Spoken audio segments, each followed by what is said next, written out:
Chittoor వేదాపురం centre లో black పెకో tea అనే ఫ్రాంచైజీని ప్రారంభించడం జరిగింది.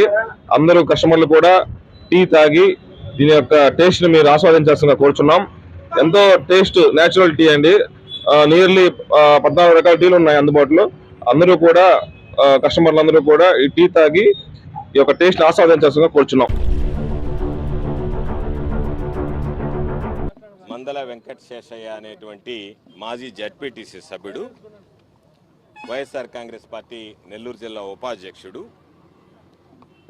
వైఎస్ఆర్ కాంగ్రెస్ పార్టీ అనేక రకాలైనటువంటి కార్యక్రమాల్లో చురుగ్గా పాల్గొంటున్నటువంటి నాయకుడు.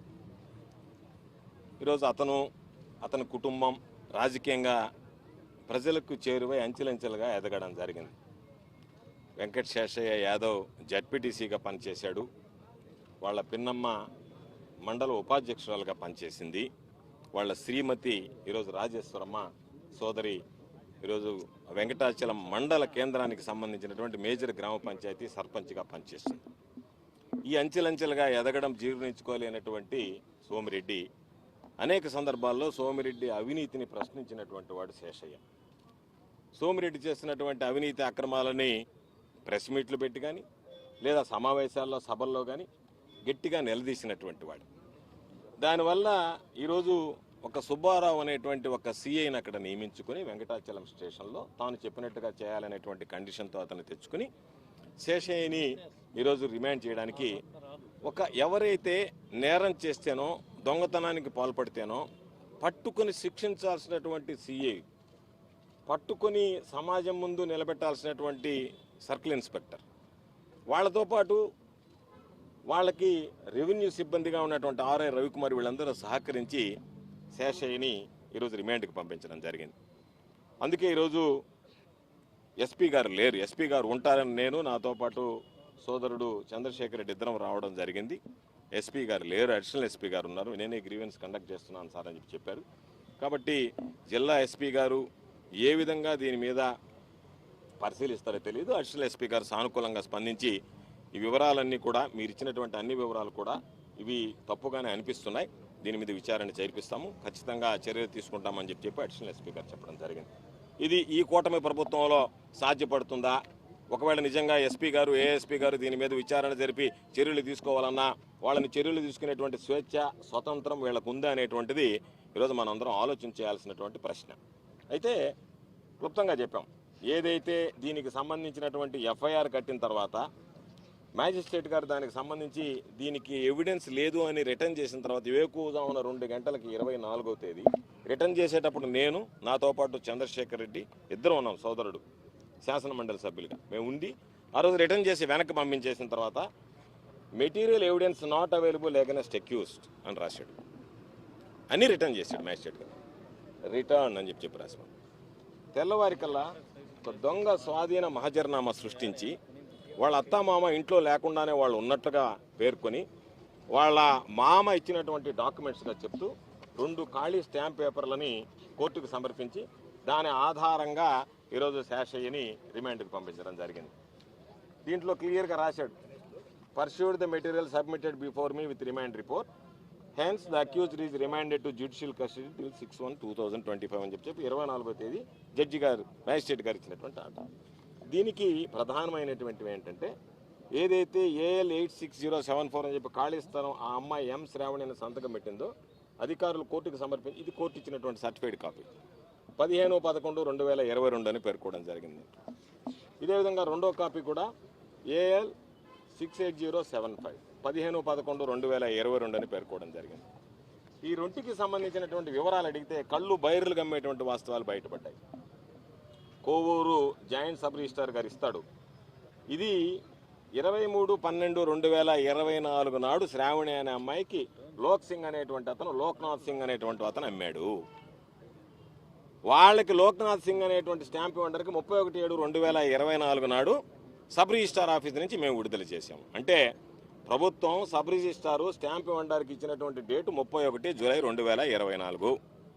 వాళ్ళు దానికి సంబంధించి ఇచ్చినటువంటి డేట్ 23/12/2024. అంటే 23/12/2024 నాడు మేము స్టాంప్ పేపర్లు ఇచ్చాము ఆ శ్రావణి అనే అమ్మాయికనంటే పోలీసు సిఐ 15/11/2022 పేరేసి ఆ రోజు దీన్ని సబ్మిట్ చేసి తప్పుడు డాక్యుమెంట్, దొంగ డాక్యుమెంట్, దానికి ఆర్ఐ మేము సీజ్ చేసినట్టుగా సంతకం పెడితే ఎంత దారుణమైనటువంటి పరిస్థితులు ఈ కూటమి ప్రభుత్వంలో ప్రజలను ఇబ్బంది పెట్టడానికి ప్రయత్నం చేస్తున్నారనేటువంటి దానికి ఇది ఒక ఉదాహరణ. వాళ్ళకి సంబంధించినటువంటి రిజిస్టర్ ఎక్స్ట్రాక్ట్, వాళ్ళకి రిలీజ్ చేసినటువంటి డేట్స్, అన్ని ఆధారాలతో ఈరోజు దీనికి సంబంధించి చర్యలు తీసుకోమని చెప్పాం. ఈ ప్రభుత్వం చర్యలు తీసుకుంటుంది. ఎస్పీ గారు పారదర్శకంగా దీని మీద విచారణ జరిపించి వీళ్ళ మీద చర్యలు చేపడతారని చెప్పి ఆశిస్తున్నాం. ఒకవేళ అది జరగనటువంటి పక్షంలో ఖచ్చితంగా న్యాయస్థానాన్ని ఆశ్రయిస్తాం. అందుకనే నేను గతంలో చెప్పా, వీళ్ళు కాకి చొక్కా వేసుకోవడానికి అర్హులు కాదు, కాబట్టి వీళ్ళు కాకి చొక్కా తీసేసి పచ్చ చొక్కాలు తొడుక్కోవాల్సిందే అని చెప్పడం జరిగింది. అందులో భాగంగా నా మీద ఎఫ్ఐఆర్ కట్టారు. ఎఫ్ఐఆర్ కట్టిన భయపడను. ఇటువంటి వ్యక్తులు సమాజాన్ని ఈరోజు మనం సమాజం ముందు ఉంచాల్సినటువంటిది వీళ్ళు దోషులా కాదా, నేరగాళ్ళా కాదా?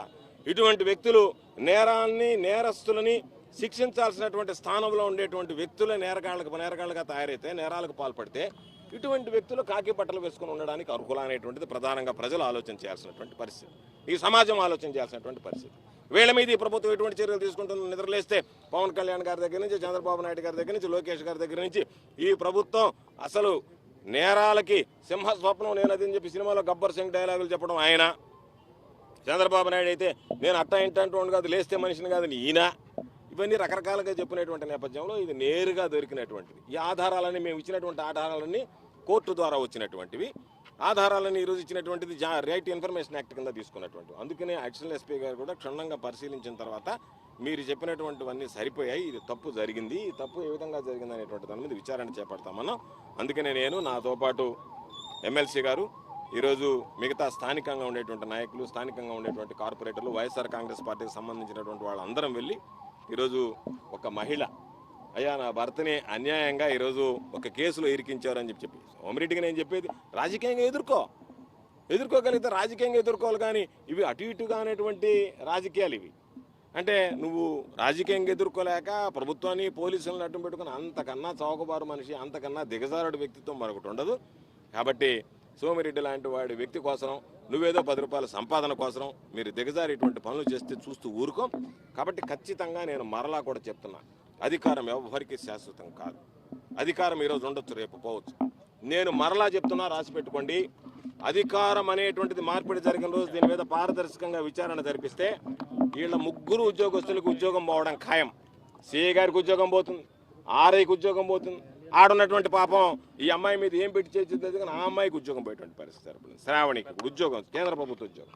కాబట్టి అన్ని విధాల, అన్ని రకాల అందరూ శాశ్వతంగా ఉద్యోగాలు కోల్పోవడం, జైలు పాలు కావడం ఖాయం. కాబట్టి దీని మీద విచారణ జరిపిస్తారని ఆశిస్తున్నాం. ఒకవేళ ఇదే విచారణ పారదర్శకంగా, నిష్పాక్షపాతంగా జరగకుండా ప్రభుత్వం మనదే కదా అని అణగదొక్కడానికి ప్రయత్నించినా ఈ ప్రభుత్వం మారిన తర్వాతైనా వీళ్ళ మీద చర్యలు తప్పవు. ఒకవేళ రిటైర్డ్ అయిపోతే జైలుకి పోతారు, రిటైర్డ్ కాకపోతే ఉద్యోగం కోల్పోవడంతో పాటు జైలుకి పోతారు. కాబట్టి ఖచ్చితంగా వీళ్ళ మీద పూర్తి స్థాయిలో విచారణ జరిపించాలని చెప్పి మరొకసారి ఎస్పీ గారిని డిమాండ్ చేస్తున్నాం. ఈ మాట్లాడే వాళ్ళు అన్నీ తెరిచినా అదే మాట చెప్పము, ఎవరు ఎన్ని తెరిచినా నా మీద 16 ఎంక్వైరీలు చేశారు. నా మీద ఆయన నోరు తెరవబడలా, ఈ గబ్బు నోరు మూసుకుంటే చాలు సోమిరెడ్డి, ఈ కంపు భరించలేకుండా. ఎందుకు చెప్తున్నామంటే ఆయన తెరవబడలే, ఈయన తెరవబడలే. నా మీద సిబిఐ ఎంక్వైరీ కూడా జరిగింది, ఏసీబీ ఎంక్వైరీ జరిగింది. ఒక్క కేసు నా దగ్గర పట్టుకోలేకపోయారు. ఇప్పుడు దగ్గర 16 కేసులు ఇచ్చి 7 నెలల నుంచి ఏ విధంగా నా మీద దొంగ కేసు పెట్టాలా అని చెప్పి రకరకాలైనటువంటి ఆలోచనలు చేస్తున్నారు. కాబట్టి ఎవడు నోరు తెరిచినా సోమిరెడ్డి కంపును భరించలేక సస్తున్నారు తప్ప నెల్లూరు జిల్లా ప్రజలు మరొకటి కాదు. కాబట్టి ఖచ్చితంగా దీని మీద ఎంక్వైరీ జరిగితే శేషయ్య నోరు కూడా తెరుస్తాడు. శేషయ్య నోరు తెరిస్తే శేషయ్య ఎవరెవరి మీద మాట్లాడాలో కూడా శేషయ్య ఇంతవరకు పాపం నోరు మూసుకొని ఉన్నాడు. ఎందుకులే మనం మాట్లాడడం బాగుండదు, అధికారం మారింది అని చెప్పి ఇంకా శేషయ్య నోరు తెరిస్తే శేషయ్య నోటిని వీళ్ళు భరించలేనటువంటి పరిస్థితి ఏర్పడుతుంది. శేషయ్య మాట్లాడేటువంటి మాటలు తట్టుకోవడానికి సోమిరెడ్డి మానసికంగా సిద్ధంగా ఉండాలని చెప్పి కోరుకుంటున్నాను. వైఎస్ఆర్సీపీ జిల్లా ఉపాధ్యక్షుడు వెంకట శేషయ్య గారి కేసుకు సంబంధించి సుమారుగా 24వ తారీఖు నుంచి పెద్దలు గోవర్ధన్ రెడ్డి గారు పోరాడుతూ ఉన్నారు. ఆయన వెనుక మేమంతా కూడా నిలబడి దీనికి సంబంధించి న్యాయం జరగాలని చెప్పి అందరినీ కూడా ఆశ్రయించడం జరుగుతూ ఉంది. మీరందరూ కూడా, మీకు అందరికీ తెలుసు, ప్రజాస్వామ్యంలో పార్టీలు వస్తూ ఉంటాయి, పోతూ ఉంటాయి. 5 సంవత్సరాలకు ఒకసారో లేకుంటే ఆ లోపలనో రాజకీయ పార్టీలు అధికారంలోకి వస్తూ ఉంటాయి, మారుతుంటాయి. కానీ ఐఏఎస్లు, ఐపీఎస్లు మాత్రం శాశ్వతంగా ఉంటారు. వారి మీద ఒక నమ్మకం ఉంటుంది ప్రజలకి.